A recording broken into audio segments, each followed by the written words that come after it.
magic moving in the mist, power, grace, and wonder. Magic when they're at the gate, magic in the thunder.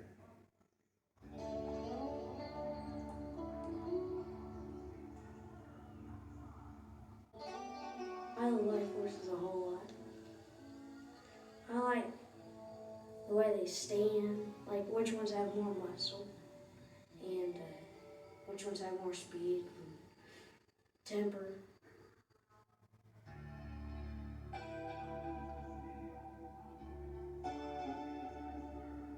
Started with my grandfather and my father and then me and my sons. You see, I think Danny has the natural talent to go on and train and drive. I thought I saw it the first time he sat in a sulky. When you grab the lines and you don't fight your horse, you work with your horse, it shows already that you have a little bit of natural talent, and that's what I think Dan has shown us. I trust him a lot because he knows what to do. If I get into like a place I don't know what to do, he'll get me out of it. I know he will. I think a horse has a natural grace to it that draws most everybody to it. They're just powerful. And most people like speed. A horse can develop a great deal of speed, and you can be a part of it. Riding or in the sulky, it's quite a feeling. Where did it start, this love of horses, bred to race against the faiths? Where's it written that ambition won't prevail when glory waits? The roots of harness racing would trace back to a time when everybody traveled by horse and buggy, and they would race one person against another for bragging rights in their community. And it progressed from the back roads racing to a racetrack in New York City, and has led to racetracks across the country. And then harness racing took off as a major sport in the 40s with the advent of the mobile starting gate, and with the advent of night harness racing, moved it to a prime evening racing and became a major sport at that time. How's it summoned heart of courage from a yearling rough and green? Who's the hand that preps a champion, heals a gamer, weaves a dream?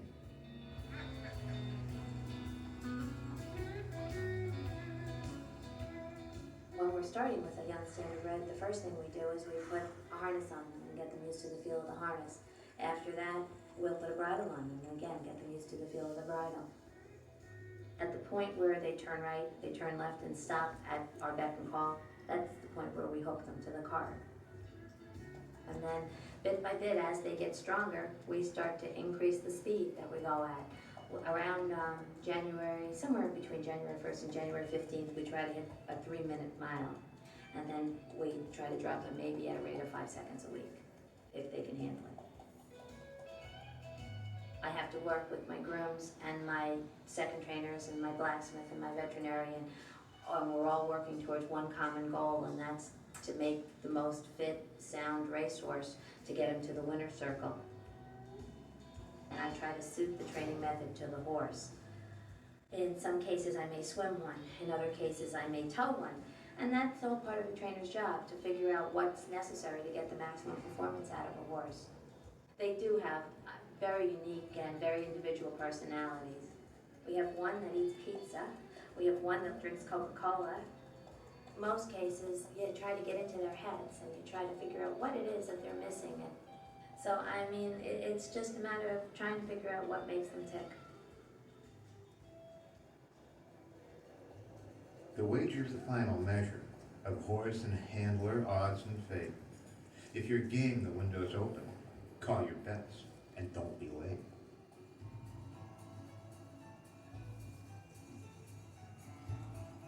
What I have to try to do is put myself in the place of the public, because what a morning line is a prediction of what you think the public is going to do. Everybody looks for a little something different and weighs the factors differently. Some people will go for drivers above everything. Others will favor post position as being paramount. Others think that the horse's race record is the most important. I think it's a combination of a lot of things to make it a good selection. It's all like parts of a puzzle.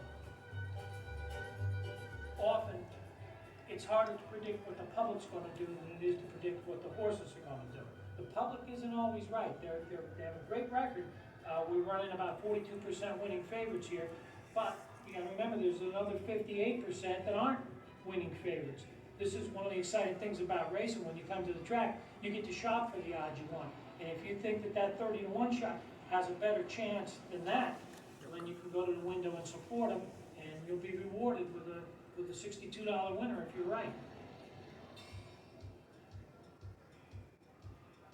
When the horse is tight and ready, when the racing time is right, who gives wings to hooves in motion? Who can urge the wheels of fight?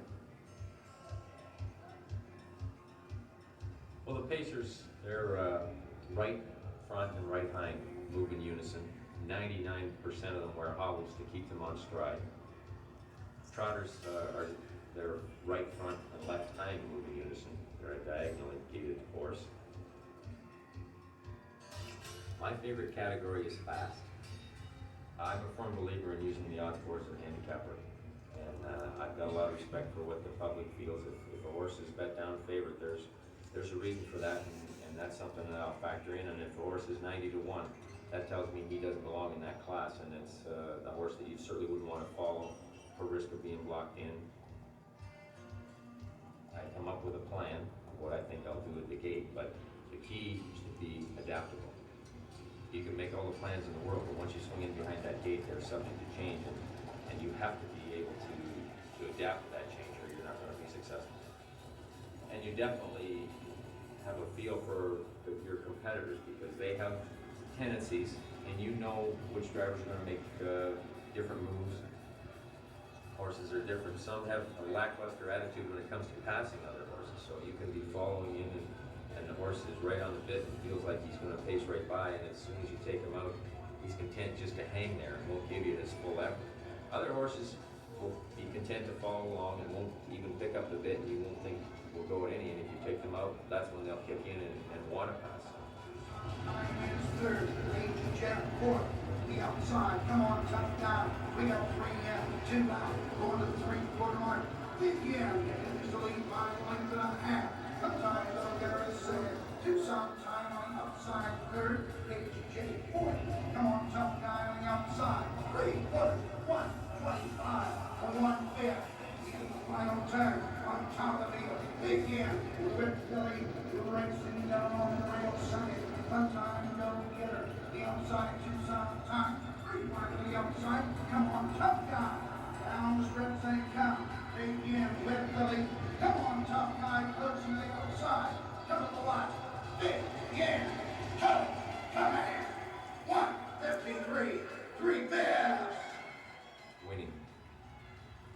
You still get a special feeling no matter how many races you won, how many big purses you won. The winning, it's very addicting. And there's just no other feeling like it. Whether you're the driver, the trainer, the owner, or the caretaker, you ask them, and there's just nothing like it.